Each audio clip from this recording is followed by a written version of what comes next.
Okay, so welcome back to another lecture in the series of sensor arrays and imaging course.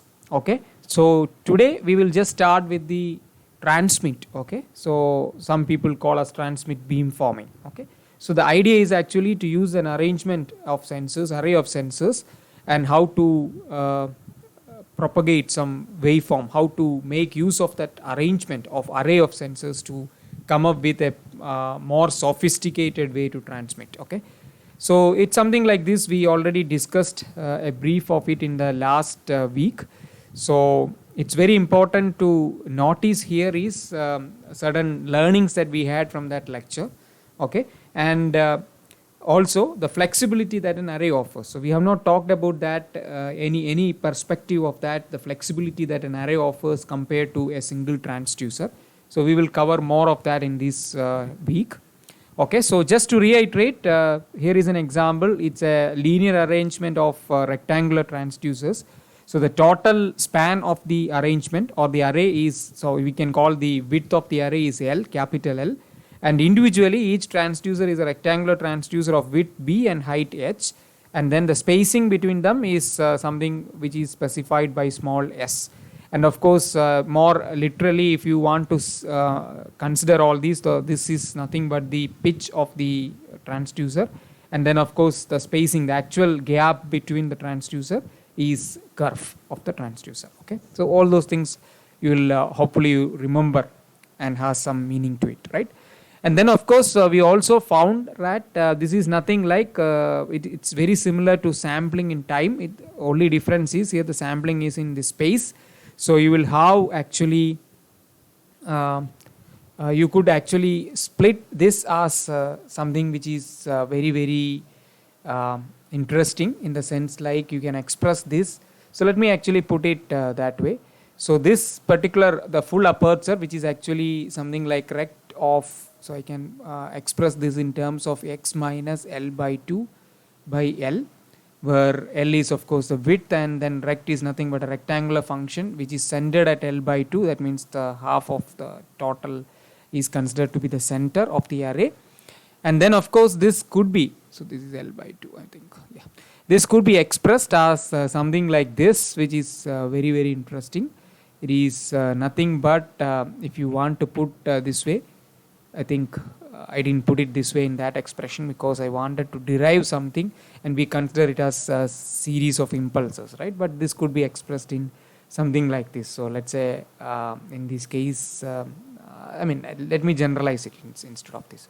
So n equal to minus infinity to plus infinity, you do have a rectangular function, but then in this case the x is basically varying in different locations. So let me actually call it as n into s, and then this is actually having a width of b.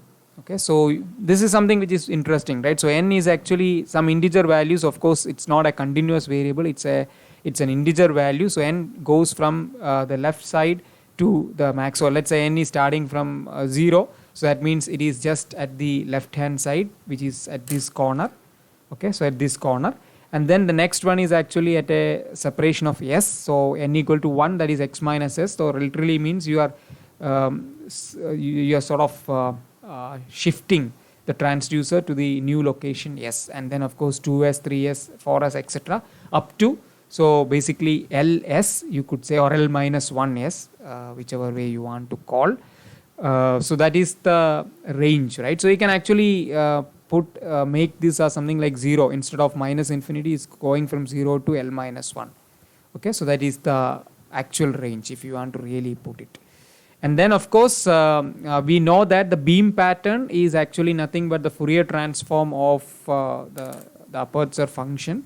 So beam pattern, if you want to call, this will be nothing but the Fourier transform of this function, which is nothing but Fourier transform of this function. And then we had that beautiful derivation which actually gave you an intuitive feel, or okay, so something like if the Fourier transform this full, if you consider it to be a single transducer of length L, the Fourier transform is sort of given by, let's say, XL of f, and then the Fourier transform of the group of transducers is given by, in fact I had made a small mistake, it is not just f minus n by s, it is also, you need to consider this n is a variable, right? So it is actually n equal to minus infinity to plus infinity. So, and also there is a 1 by s term which is coming out.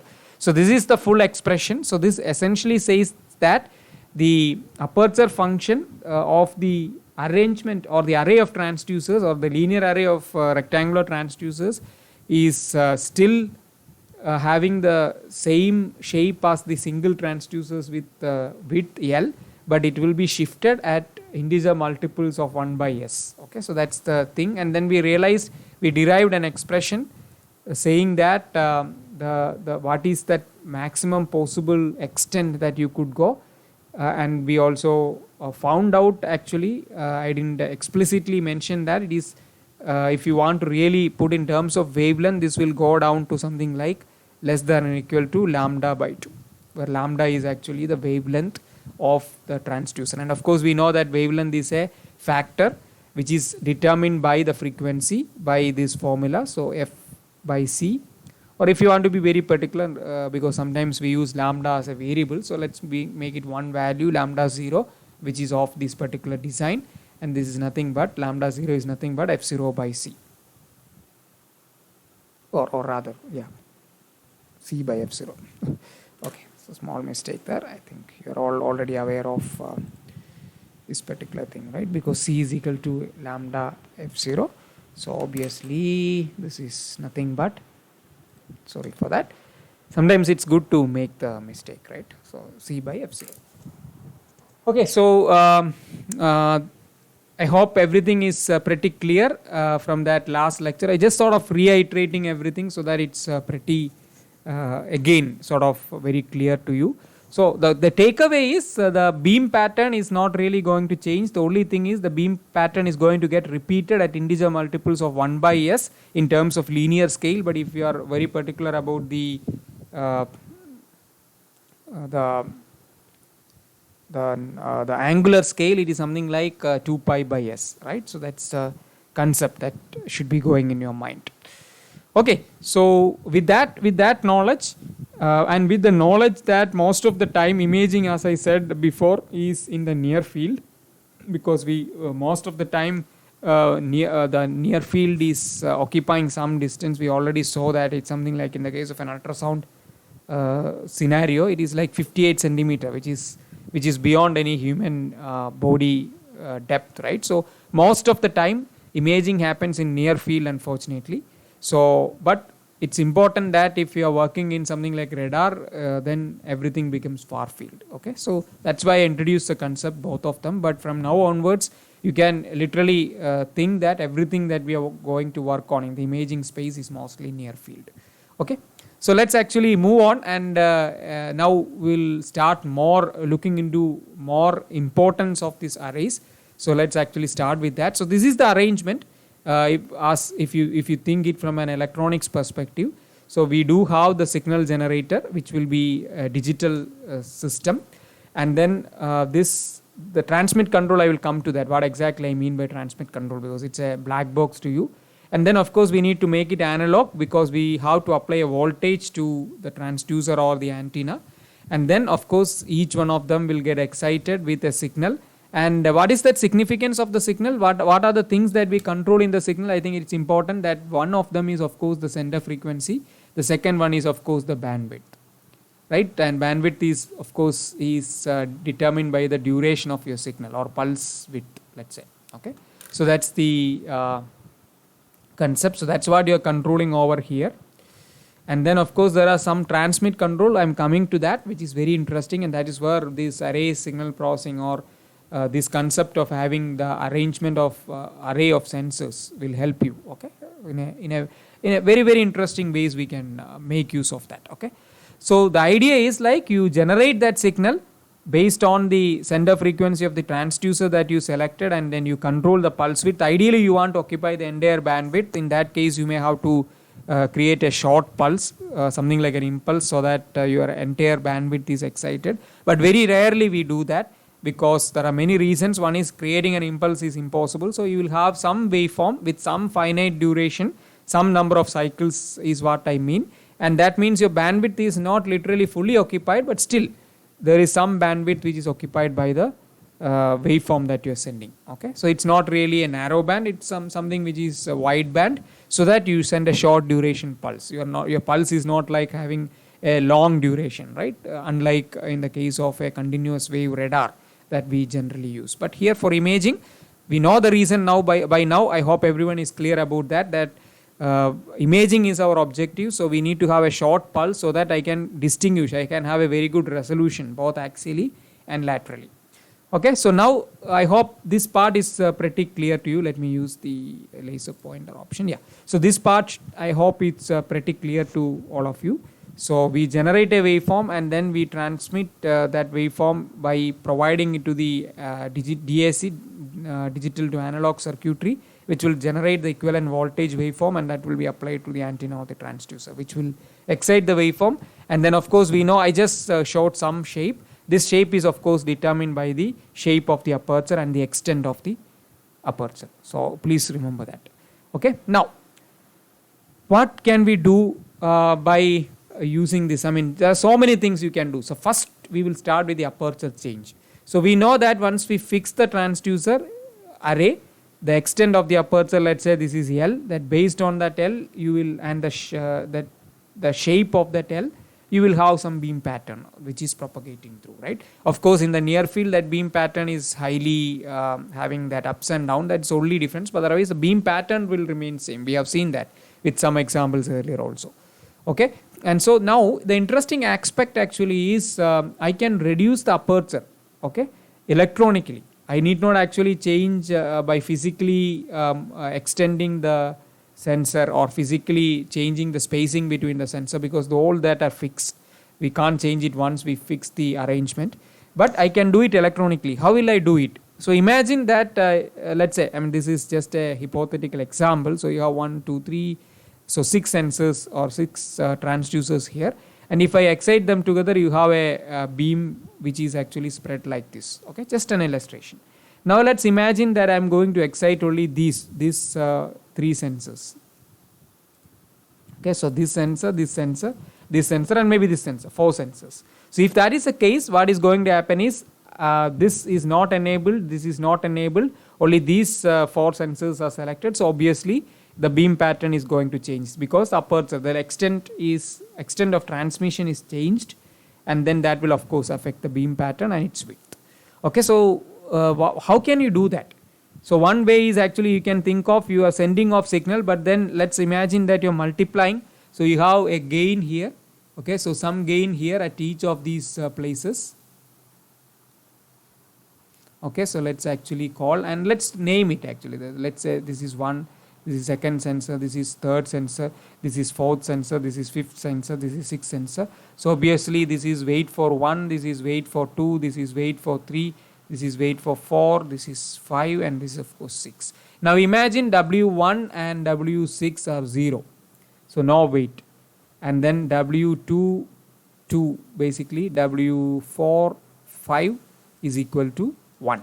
So that means only you are using 2nd, 3rd, 4th and 5th sensors, and you are not at all using, or you are checking off the 1st and the 6th sensor. So literally you can dynamically change the aperture, and that doesn't restrict to, actually you can have many combinations. If you want to have a field something like this only, then of course you just need to excite 1 and 2, that means W1 and W2 are 1s, all others are 0.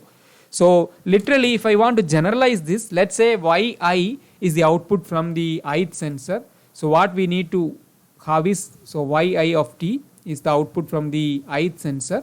Literally what we need to do is, you have a weight, I is the ith sensor, so generalized. So Wi is the weight for the ith sensor. You multiply that by, let's say, x of t. Okay, so this is a general expression, but I just want to put something else also, because that will be useful in the coming slides. So this is nothing but tau I, which means a delay for the signal for the ith sensor. So there is something, right, what time I should apply the signal. Shall I apply the signal at time equal to 0? So because the signal is coming from here through this and it is getting applied to all of them, right? So shall I actually apply them at the same time? Okay, so that is the concept here. So in this case, of course, I'm going to apply it at the same time. So tau I is equal to 0. Okay, so let me actually put that way, tau I equal to 0. That means literally the expression changes to, let me just clear it off and then put that expression so that it's becomes very clear to all of you. Okay, so what literally this particular case is going to tell you is Wi of t is equal to Wi x I, of course that ith sensor of t. Okay, so xi is the signal, and in fact in this case all signals are signal shape is same, so you can even drop the suffix I because each and every transducer is going to get the same signal. So you can literally write something like Wi x of t because the same signal is applied to all the transducers. So by doing this you can actually apply, you can actually get an aperture change based on the Wi value. Now you can even change because I told about Wi being 1 or 0, but we can actually even put a Gaussian weight instead of that means all the sensors will not be weighted equally like 1, but let's imagine some example. Let's say these two sensors are weighted higher than these two sensors. Okay, so if that is the case, let me take one example. Okay, so let's say this is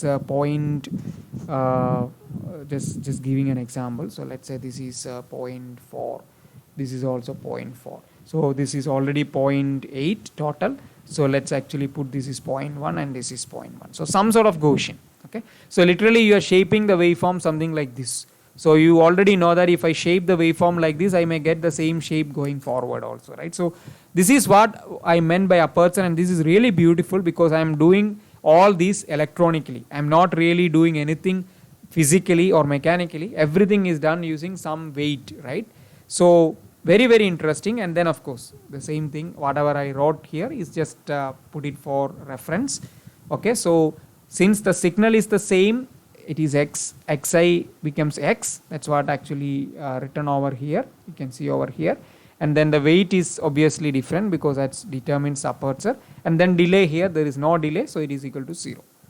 Okay, so very important to few things I would like to tell you here is like the number of antennas or number of transducers can be many, and then in general scenario each antenna will be driven by a single DAC. Okay, so you may have, let's say in this case there are 6 transducers, so you may have a 6 parallel DAC arrangement, and each of them could be controlled individually. Then only this full utilization of this equation can be made, right? Because there are two things here. One is actually the weight which is given to the transducer, which is like a gain, and then in the case of an analog circuitry, and then there is this tau I, which is actually sort of a delay of the signal, which can be at each transducer. A different delay can be put in each transducer, and then of course the signal itself can be different. So ideally speaking, so let me actually quickly redraw this circuit so it becomes pretty clear to you. So let me draw that arrangement of 6 sensors. Okay, so 3 plus 3, 6 sensors here, and then of course you will have a DAC coming here. Okay, so this DAC, or let me put everything digital so that it will be much easier rather than analog. So this is coming here, there is next DAC coming here, so next DAC here. So I'll just put the block only so that it will be easy for me to draw. So they are individually connected. Let's assume that this is 6 parallel DACs which are actually happening. You can do it serially using some switches also, or a multiplexer or demultiplexer also, it's possible. And now you have a gain, right? So that is actually your W1, all those factor, okay, W2. So I am putting everything as digital, okay, so that even this is easy to be changed. In analog it's not that easy to be changed. So individually this Wi term is already done, and then we have a delay also. So let me actually put tau1. So tau2, it's like a flip-flop, right? You take a flip-flop or a arrangement like flip-flop for a delay, right? To create a delay, just delay it by 1 or whatever number you are playing with. Okay, so this is the thing, the full circuit, the full expression. If you want to realize it actually in a digital circuit, this is then of course coming from the source, and typically we can assume that all of them are coming from the same source, which is actually x of t. You can ideally speaking give different sources also, which is very rare because it becomes very complex circuitry. But yeah, that's it. So I hope it's pretty clear.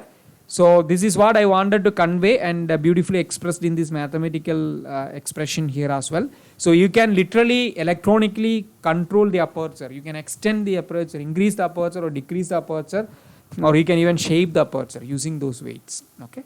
So when you weight, when this aperture weight is not equal to 1, it is something like that Gaussian. People call it by a different name also, which is typically known as apodization. Okay.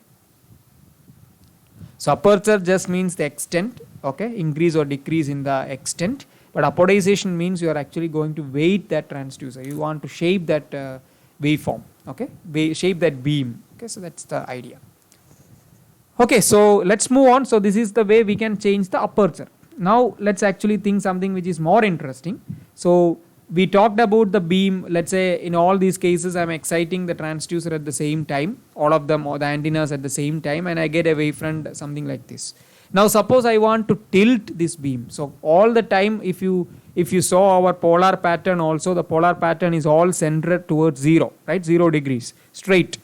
So but that is really very limited, right? In the case of an imaging system, I may want to actually scan or direct the waveform in a certain direction. I want to tilt it. Okay, so how shall I go about it is the question.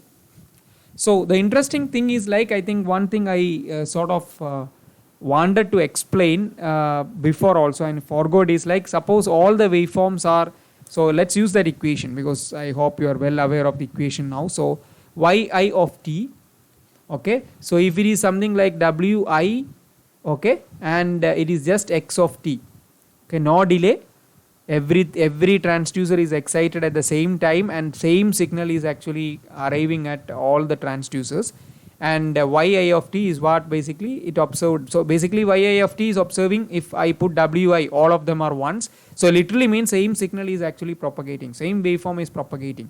Okay, so then that means if I take any sample, okay, in space at a particular time, I get the same value throughout, right? There is no question about it, and that is commonly known in literature as plane wave.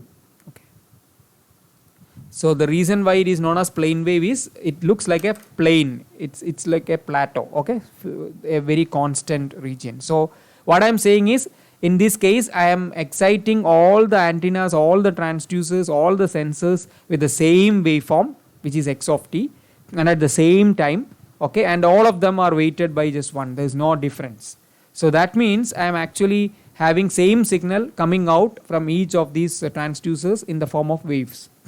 And assuming, I mean, we need to assume something which is very generic, assuming of course all of them are propagating in front.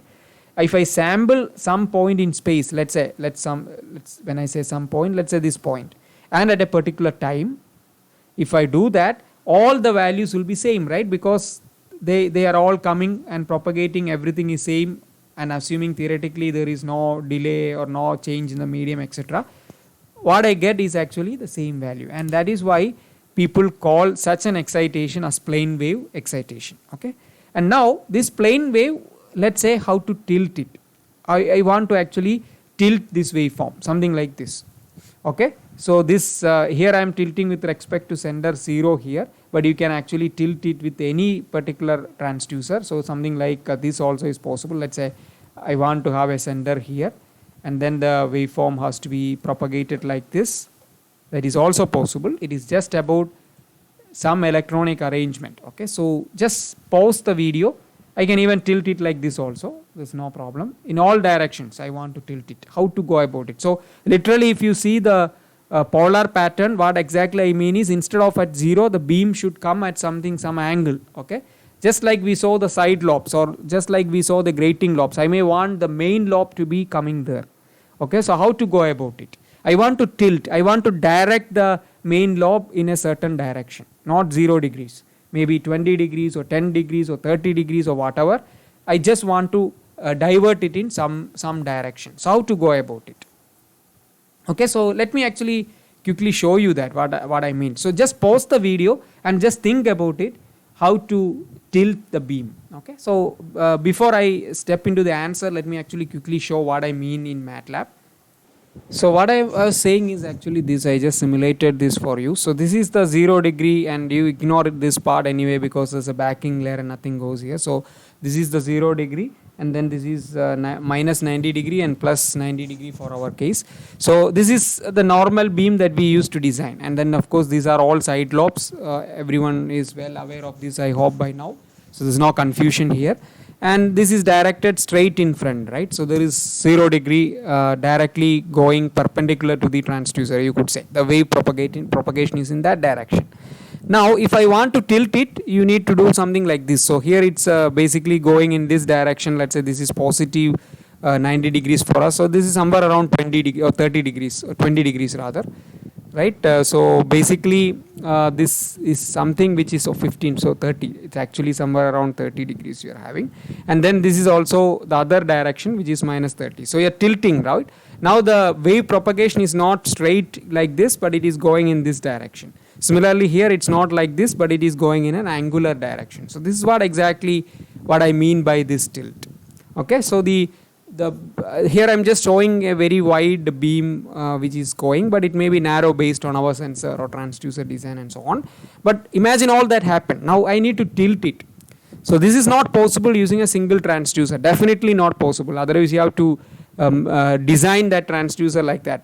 But what I'm talking about is, we designed the transducer, we chosen the transducer, we have fixed everything, we made an arrangement of transducer, some linear array like this. Okay, and now I want to actually tilt that beam in certain direction. It's fully controlled by me electronically. Okay, so how shall I go about it? I hope you thought about it and come up with an answer. The answer is very simple. You apply a delay. Okay, so you apply a delay onto the waveform such a way that one of these antennas or one of these transducer will start to send the waveform first. So in this particular case, so let me actually go back a bit. Okay, so let's consider this case which is actually going tilt like this.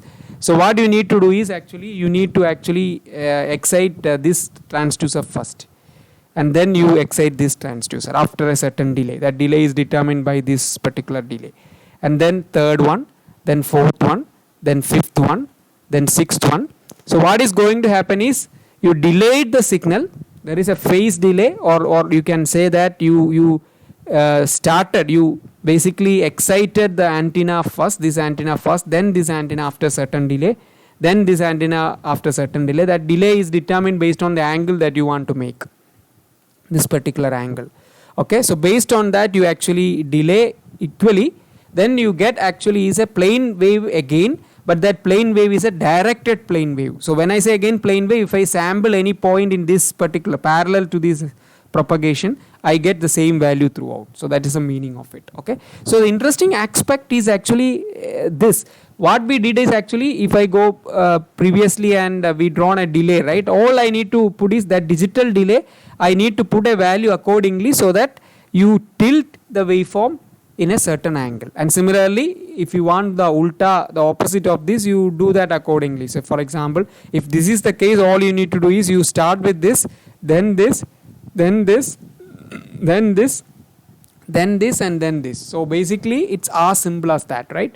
So if you do that, you end up in getting a tilted plane wave. So we are talking about a tilted plane wave in this case, and this is pretty easy. So how to find out the delay is also quite easy. So you just need to find this angle, and then based on that angle we can actually find out the amount of delay I need to induce, so that I get an exact plane wave which is tilted.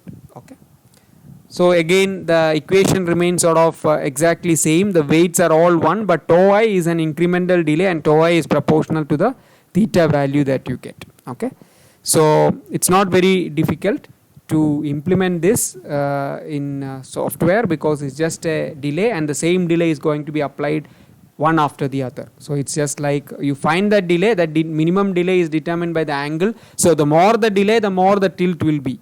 Okay, so the lower the delay, let's say the theta value, if you are lowering it and theta is equal to 0, so what it means, it's like a 0 angle plane wave, the normal excitation. And if you increase the theta, so more the theta, the more the delay. That's all. Okay, so delay basically is sort of a factor of your theta. That's the takeaway from this slide. So I hope I'm not confusing you, and it's pretty easy for you to follow. And now, if you can change the aperture electronically, you can tilt the beam electronically. Now is the most interesting concept. You can even focus. So you remember, you choose the transducer, you choose the shape and size of the transducer, or even the transducer array. You think that everything is fixed. Your near field extent is fixed. You can change that. You can find that sweet spot that is also fixed, is what you think. But that is what the most interesting stuff is like. You can actually cleverly change the focus also. You can actually go beyond the original design of the transducer. Again, the concept is exactly same. So what I'm saying is this. So I can literally focus at any point in space, any point in the region in front of me. Okay. So how shall I go about? That's a really, really interesting concept. Again, the concept is exactly same. You actually have the same expression. If you are not doing any aperture change, this has to be 1. But see here, the tau I delay is determined based on the location. So we will, earlier in the other case for the tilt, delay is based on the angle, right? You just choose the angle, and then you can actually literally say how much amount of delay I need to put, so that everything gets tilted by that particular angle. Now in this case, I want to focus at this point. That means all the waveforms or all the beams literally should start from here, but they should all come and converge here, so that the amplitude, they all add up constructively here. That's the important thing, right? All these sensor waveforms should come, propagate, and they should constructively add, and at this point, at this particular point, it should have the maximum energy. So how do we do that? It's really, really interesting, and that is what typically most people in the outside world is typically known as transmit beamforming. Okay, and that is what I hope. Now it's, let me, before going to that slide, let me actually put the things into picture. So the signal generator will essentially control your transmit sender and your bandwidth or your pulse width, whatever way you want to look at. The transmit control will essentially control these weights Wi, the signal, the Xi if you really are going to, and then of course the delay tau I. So these are the parameters which are actually controlled in the transmit, and we call it as the beamforming control. Exact reason is this, the focusing capability. You can form a beam literally in any direction. Okay, and then of course the transducer sender frequency within the range, within the bandwidth of the original design, we can change. Okay, anywhere. Let's say I have a transducer. We remember all these actually. That's why we discussed all these, right? Hope all of you remember this plot. Okay, so you have an F0 and then you have a bandwidth, right? So this Q factor of obviously, hopefully you remember the Q factor. It is nothing but F0 by bandwidth. Okay, so this bandwidth is what literally we are. So the sender frequency can be anywhere in this space. It need not be actually exactly at this. Of course, if I shift the sender frequency to this point, let's say F0 dash, F0 dash will have an amplitude which is actually, the amplitude of F0 dash will be always less than the amplitude of F0, because the resonance happens at F0. That's the only drawback. But you are literally allowed to choose any sender frequency, and of course any bandwidth within this transducer bandwidth. Okay, so transducer bandwidth is bigger, but we can change the bandwidth anything lower than the transducer bandwidth. Okay, so that's the idea. And now let's see what is happening in this case. Okay, so we have the uniform linear array of transducers, for example, and of course I think because it's so easy for me to explain the concept using linear array, but doesn't prevent that the transducer shape can be 2D, 3D, or even the arrangement can be need not be linear, it can be some other shape. We will not go into those discussions, but if somebody is interested, definitely we can discuss at some point. Let me actually see if time permits, we can always take that up. The array itself, the array design itself can be of different shape, it need not be linear. Okay, so that's what I'm trying to say. Let's assume linear now.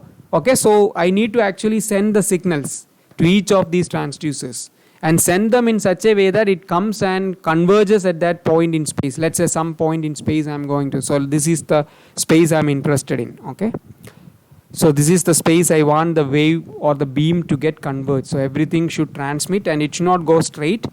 The overall appearance should be coming like the wave is coming and converging at this particular point. and let's say this point is xf zf. Xf is the x coordinate and zf is the z coordinate, and in some scan plane. Okay, so this is one plane. We are not talking about the elevation. You can extend it to one more xf, yf and zf, and extend it to 3D. It's quite straightforward, but let's assume it's 2D for the sake of simplicity of explanation. Now what shall we do? So I need to actually focus at this point. The easier thing is actually to consider is draw straight lines. Let's assume the wave propagation will be in straight path, and we are assuming that this transducer is sort of omnidirectional. It is not directed towards only a certain range, something like this.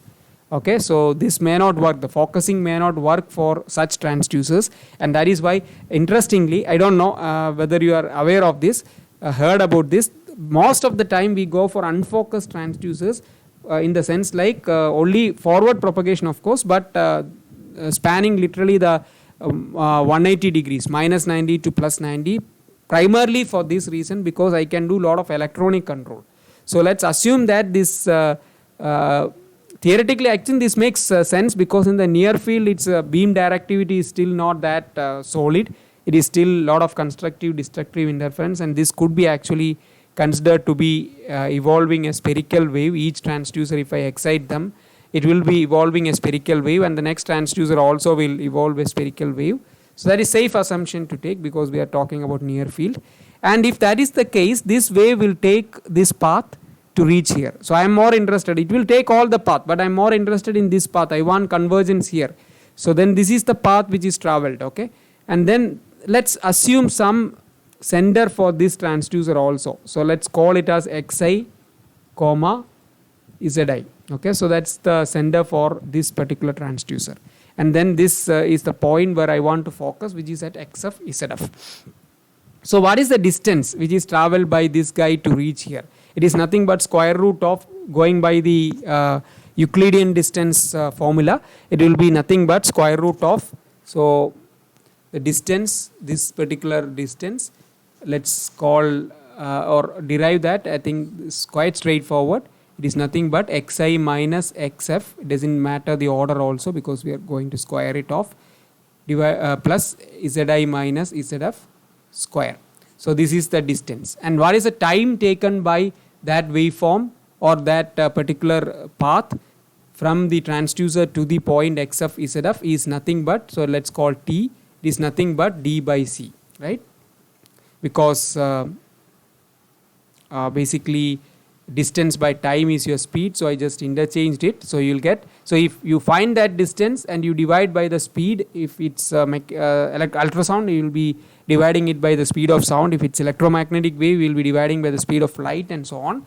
So you will get the time that this waveform will take from here to reach here. And similarly, I can calculate this time, and this time, and this time, and so on. Okay, so you can find all this time, and then what we will do is we can immediately see the time taken from this sensor to reach here is the slowest. So I will not excite this first, but if you see, since this is exactly at the center, this guy, let me use a different color. Okay, so I need to actually start with transmitting this guy first, and at the same time this guy also, because it seems to be symmetric. This distance and this distance seems to be symmetric and same. So I need to start with that, because that is the longest path, right? It is the longest path which the wave takes, and then I will go with this guy and this guy. Okay, and then I will go with this guy and this guy. This is the order of excitation I am saying, the time. So there is a small amount of time which is determined by this particular expression, of course, and then the next you will excite these two, and then finally you will excite this guy. And then what is going to happen is, if I do this way, there is some sort of pattern like this. So these two are excited at the same time, then these two, then these two, then these two, and finally this. So the waveform will be going in this path, and what we'll do is they will be exactly in phase at this point, and they will have a constructive interference, and that is what you expect at a focal point. Okay, so that's how you focus the beam. So this is exactly I was talking about. So you delay the signal in this way. That means as it travels, so it is going, this path will try to get reduced, it will get reduced, and then at this point it looks like a perfect alignment of the waveform, something like perfect plane wave at this point. And then of course if I add up all the contributions, this will look like a very highly amplitude signal. Okay, so that is the concept, and this is the concept of focus. I hope it's pretty clear to you. And then here is a sample snapshot, and with that we will stop actually this particular lecture, but we will continue the discussion in the next lecture. So this is three focal points I simulated in MATLAB using a simulation package known as Field 2, which is for the ultrasound propagation. So here for example, let me use the pointer. So here for example, I kept the focal point as 1 centimeter, here at 3 centimeter, and here at 6 centimeter, which is somewhere here at the depth. And you can immediately, so what is this plot is nothing but the signal trace at each of the transducers. So here I have around 16 transducers which are kept, and you can see literally this the x-axis is the depth, y-axis is the transducer number. You can see so many time plots, and if I add them together, all of them together with equal weights, I get something like this. So you can see here the waveform is having the maximum constructive interference at this particular point, which is at the focus point. And similarly at 3 centimeter, if you see this particular case, I have delayed the signal such a way that at this point they perfectly align, and you can even see the shape. The wave pattern, there is a pattern associated with it, right? But it's becoming straightening, and after the focal point it again starts to diverge. So at this point it is really confined. Okay, so that's it, means everything is aligned in phase. And similarly at 6 centimeter, you can see it's slowly evolving, it becoming straight. Constructively it is interfering. So if I add it up, there's amplitude is very, so the effect at that point is very less. Then the pressure, in the case of a sound wave, the pressure experienced at that point, in this point, is very less compared to the pressure experienced at that point. That is what literally the meaning of focus. So if I do that, essentially if I consider the beam pattern, let me just erase everything. Okay, so what essentially you will have is basically if I plot the beam pattern, this will be looking like this, because everything is going to converge at this point, and then of course after that it will again diverge, just like the transducer design. And this point is fully controlled by us. You can actually control it. Need not be here, it can be here, it can be here, it can be here, it can be here. And the beauty about is I am not changing the transducer, I am not changing the center frequency of the transducer, I am not changing the spacing of the transducer. All I am changing is just the delay, which is a digital delay, which is very easy to implement, and this is the beauty. Okay, so this is typically known as transmit beamforming. So literally I can create a local high energy point in front of me, literally using just software. Okay, so there's no hardware in the picture, it's just digital delay, and when I say digital delay, it is interpreted as I am exciting the transducers at different time. So the time in this case, as you can see, is determined purely by the geometry of the setup, and based on the desired focal point you calculate the distance and you divide by the speed, you get the time. Okay, so you excite at that particular time, and that's it. Okay, so this is the focus, focusing the beam. So far what we discussed is the advantages that we get by having an arrangement of sensors or transducers instead of a single transducer. So you literally can change the aperture function, basically change the extent of the aperture. Not only that, you can literally shape also using the weights. Okay, so that's one aspect. Then you can actually literally tilt. Okay, tilt the plane wave, that's what we saw. Then you can literally focus, and now when I say a focal point at this point, it is literally the beam is tilted, right? The beam is tilted like this, so you can literally tilt the focus beam also in any direction, and that is the beauty about it.